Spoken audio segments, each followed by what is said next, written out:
I have instructed my Secretary of the U.S. Treasury to stop producing new pennies. Let's rip the waste out of our great nation's budget, even if it's a penny at a time. Okay, so essentially, President Trump wants to put an end to the penny because he says that it's wasteful. Now, I want to ask you, do you know how much it costs to make a penny? Like, personally, I didn't because, I hear it ranging from 2 cents, 3 cents, 4 cents, like which one is it? So I had to check and confirm. So I went to the most recent report by the United States Mint, which is their annual report for 2024. And here it is on page 10 of the report. So for fiscal year 2024, the cost to produce a US penny increased by 20.2%. It now costs 3.69 cents to create a penny. And the cost to produce a penny has been more than 1 cent for the past 19 years in a row now. Okay, so yes, it is true. The US Mint is spending 3.69 cents to make a penny. So for fiscal year 2024, the US Mint produced 3.2 billion pennies. So the government lost $85.3 billion, spending 3.69 cents to make 1 cent.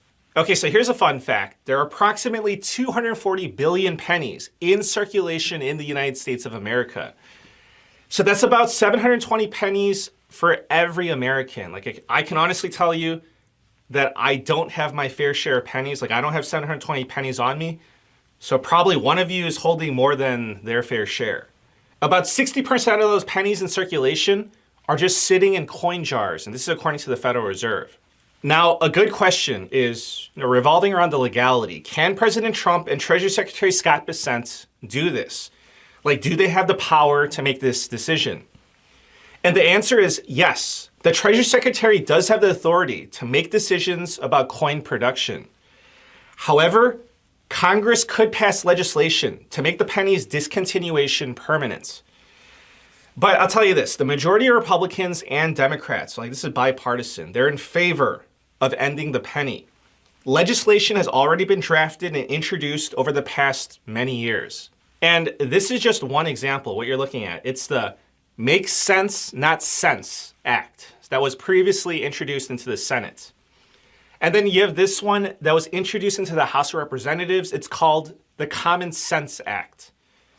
So listen, this is really happening, and I don't think that there's going to be much of a fight in opposition.